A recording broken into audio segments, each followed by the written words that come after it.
नमस्कार, मी Rajratna Jondhale. Top news मराठीमध्ये आपलं स्वागत. सावकाराच्या जाचाला कंटाळून एका रिक्षा चालकाने आत्महत्या केल्याची घटना ताजी असताना अशीच आणखी एक घटना समोर आली आहे. दुःखद गोष्ट म्हणजे या घटनेत चक्क संपूर्ण कुटुंबाने टोकाचं पाऊल उचललं, ज्यामध्ये पत्नीसह मुलाचा मृत्यू झाला असून पती थोडक्यात बचावलाय. या प्रकरणी आता पोलीस ऍक्शन मोड मध्ये आले असून आरोपींना अटकही करण्यात आली. नेमकं हे प्रकरण काय आहे पाहूयात. ही घटना पिंपरी चिंचवड मधील चिखलीतील सोनीगरा निलंगण हाऊसिंग सोसायटीमध्ये काल मध्यरात्री घडली.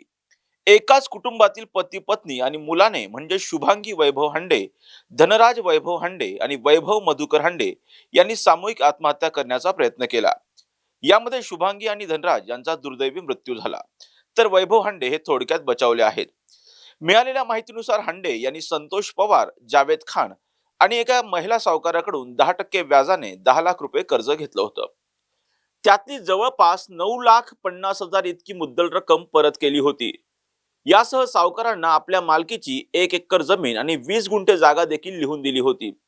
तरीही या सावकाराकडून हांडे कुटुंबियांचा वारंवार मानसिक छळ केला जात होता. अश्लील शिवीगाळ करण्यात येत होती आणि त्यामुळे त्या छळाला कंटाळलेल्या कुटुंबियांनी सामूहिक आत्महत्या करण्याचा निर्णय घेतला.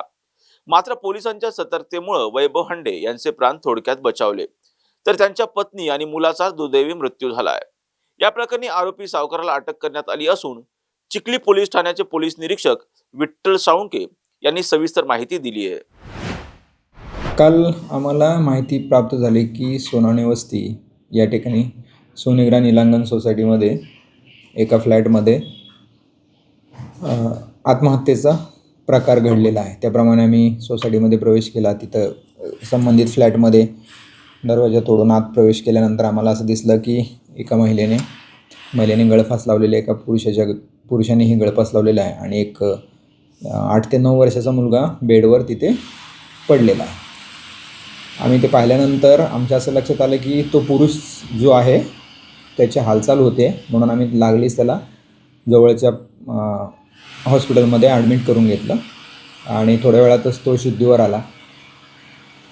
त्याच्यानंतर आम्हाला घटनास्थळावर सुसाईड नोट सापडली. त्या सुसाईड नोटच्या अनुषंगाने आम्ही ते पुरुष जे आहेत वैभव हांडे यांच्याकडे चौकशी केली आणि त्यांचं स्टेटमेंट रेकॉर्ड केलं असता आमच्या असं लक्षात आलं की त्यांनी काही पैसे व्याजाने घेतले होते आणि त्याच्या त्रासातून त्यांनी आत्महत्या करण्याचा प्रयत्न केला होता. त्यांच्या मिसेसनी आत्महत्या केलेली आहे आणि मुलाने आत्महत्या केलेली असं त्यांचं म्हणणं होतं. आता PM रिपोर्ट प्राप्त झालेले आहेत. त्या महिलेने आत्महत्या केली असं सिद्ध झाले. त्यामुळे आम्ही हे तक्रारदार आहेत वैभव हांडे यांची तक्रार घेऊन सावकारी अधिनियम आणि BNS प्रमाणे गुन्हा दाखल केलेला आहे. त्याच्यामध्ये 3 आरोपी अरेस्ट केलेले आहेत आणि जो लहान मुलगा आहे त्याचं PM झाल्यानंतर असं लक्षात आलं की त्याचा गळा दाबलेला आहे आणि त्यामुळे आम्ही परत घटनास्थळ परिसरातील परिस्थिती पाहून त्या मुलाला त्याचे वडील यांनीच मारलेला आहे असं एकंदरीत प्रथमदर्शनी आमच्या निदर्शनास आल्यामुळे आम्ही तो एक गुन्हा दाखल केलेला आहे. दोन्ही गुन्ह्यांचा तपास सुरू आहे. एकूण सर किती पैसे घेतले होते आणि कुणाकडून घेतले होते आणि ते लोक काही त्रास देत होते त्यांना? तक्रारदारांचं असं म्हणणं आहे की त्यांनी हे जे आरोपी आहेत त्या आरोपींकडून अंदाजे 4 ते 8 लाखापर्यंतचे पैसे घेतले होते आणि त्यांना ते पैशाची मागणी करत होते असं त्यांच्या जबाबामध्ये निष्पन्न झालं आहे. त्याप्रमाणे आपण गुन्हा दाखल केलेला आहे. सर याच्यामध्ये काय काय कलम लावले गेले? सावकारी अधिनियमचं कलम 45, कलम 39 आणि BNSचं कलम 108. हांडे कुटुंबियांनी आत्महत्येपूर्वी मुंबईत असलेल्या आपल्या 14 वर्षीय मुलाला सुसाईड नोट पाठवली होती. त्यानंतर त्यांनी हे टोकाचं पाऊल उचललं. या संपूर्ण प्रकरणामुळे आता हांडे कुटुंब उद्ध्वस्त झालेलं पाहायला मिळतंय.